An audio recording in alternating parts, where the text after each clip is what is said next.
Welcome back to the Ultimate Cleveland Sports Show. I don't know if you guys are familiar with the program The Pick Is In.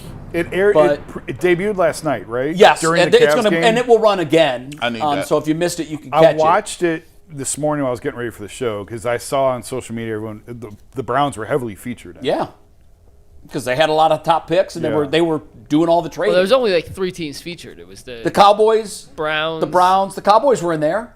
Yeah, Cowboys, Browns, and there was one more. Jets. Well, they had were the Jets in there? No, they had the Raiders. They had the Raiders. Eagles. They had a camera with Howie. Yeah, there Roseman. were other teams, but it was mostly just centered on a few teams. But the pick that was talked about was a pick that actually got some legs on social media the week before the draft, and a lot of people were talking about, hey, the Cowboys are going to move up, and the Browns, as a result, could get a load.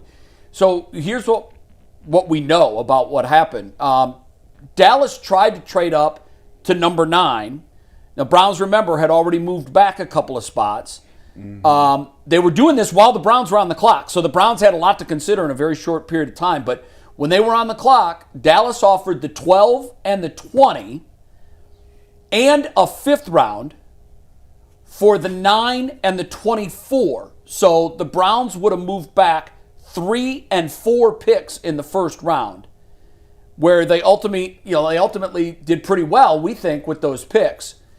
Did the Browns make the right call, though? Should they have? And basically, you're dropping down a couple in each picks of the first round, but you're also picking up a 5th rounder. They would have moved up at the second pick. They would have moved up from. Oh yeah, from 24 to 20, Yes. right? Yeah. So down 3 So with down their first 3, pick, up 4, and a 5th. A net and of a 1. 5th. I thought this was a terrible offer. Yeah. Like this not even close to enough for Yeah. me, because at the top of the draft is more valuable than the bottom of the Facts, first round. right? So you're dropping back 3 to move up 4 later, and you're only getting a 5th as a sweetener.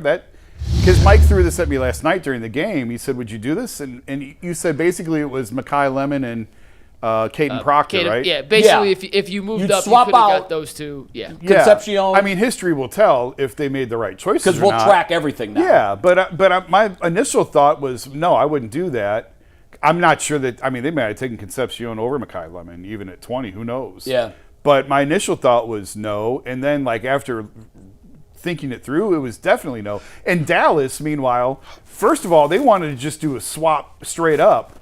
They weren't even going to throw in the pick Originally. Yeah, and then they throw in the pick. But the funny part is, so then when they move out of when they gave Philly the 20 and they moved down to 23, they got 2 4s for moving down to the bottom of it. Like they got better value for moving worked from out better 20 for to them. 23. Yeah. But they got better value to go from 20 to 23 than they were trying to give the Browns to go from 12 to 9. Yeah, they were trying to fleece the Browns. What would you have to get? Like, so I would have said if they would have gave me a 3rd, I would say that too. If they A gave me a 5th round 3rd pick isn't much of a sweetener. that ain't it. Well, when Tyson went off the board, they made it very clear.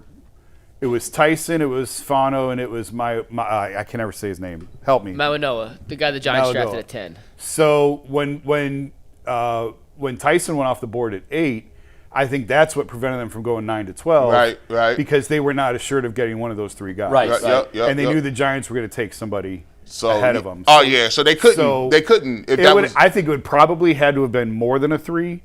Really? Only because of what I just said. Well, Dallas never Tyson's would have done gone. that. Tyson's gone, so you know you're going to get one of the 2 linemen if you stay at 9.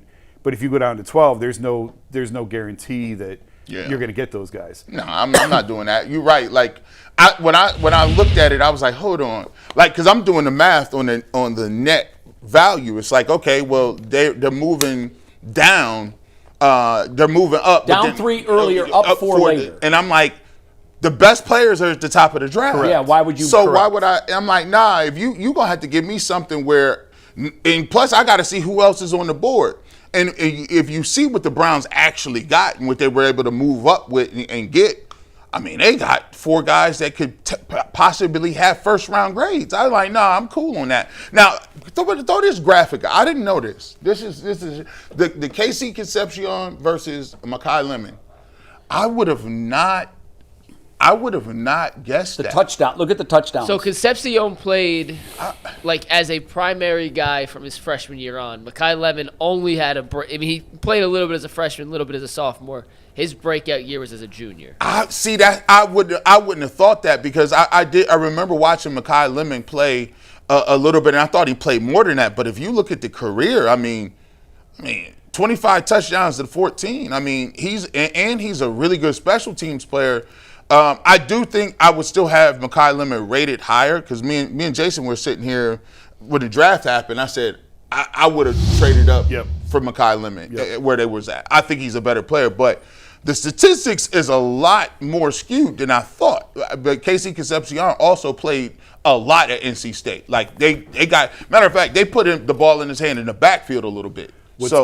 What's curious to me that we won't maybe ever have the answer to is if the Saints didn't take Tyson at 8. What would they do at 9? Yeah. Because he was very clearly under, and maybe they do move back. Maybe they try and squeeze more out of Dallas. Maybe they do go to 12 if all 3 guys are still on the board. I think they stick and pick at 9, but I'd be curious to know if it would have been Tyson or if it would have been Fano still.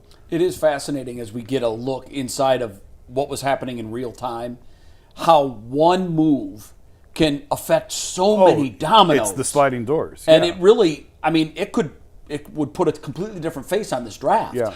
Who was the young lady, Jory Epstein? Yeah. You can see her, by the way, in the background of all the shots from the war room yesterday. Right. She's sitting against the wall. It was like, oh, yeah, she was just telling us about that.